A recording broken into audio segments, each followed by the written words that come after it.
fa molts anys, l'any 76, l'any 77. Molts dissabtes al matí passejava per aquí a Montjuïc amb el meu avi. El meu avi m'explicava, en aquella època les fonts no funcionaven, tot estava força més abandonat que ara. El meu avi m'explicava que les fonts en el seu temps havia funcionat, que feien llum i que feien música, que hi havia hagut un temps, jo era molt petit i per tant l'explicació que me'n donava era molt senzilla.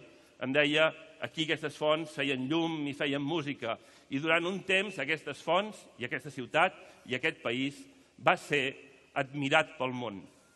Ell m'ho deia en un moment en què era difícil tenir esperança.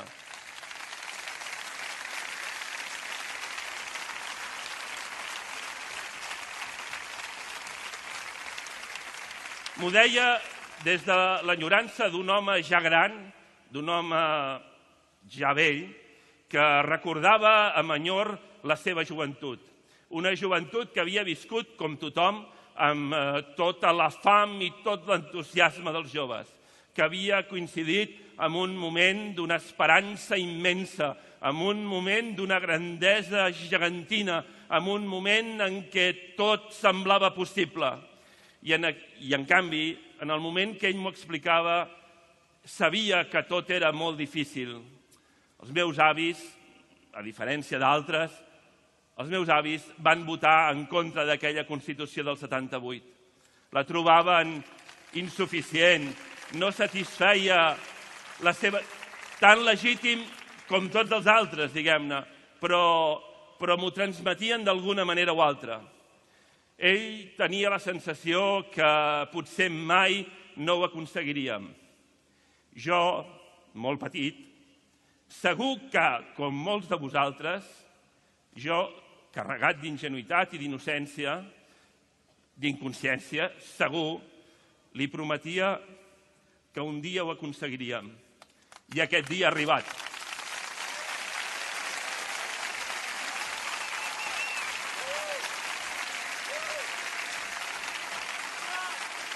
I ara,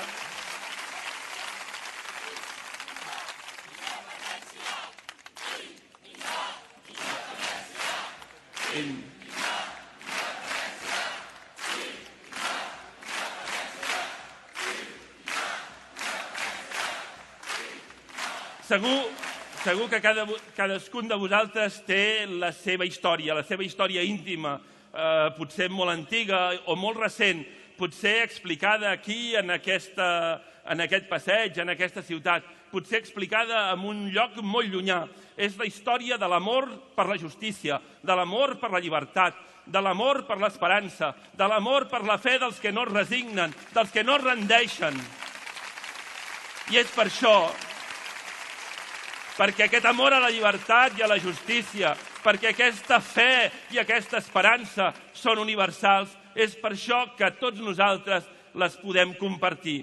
És per això que tantes històries particulars es converteixen en la història d'un poble que vol ser lliure, d'un poble que ha arribat a les portes de la seva llibertat i que no es vol rendir, i que no es vol resignar, i que no es resignarà i que no es rendirà.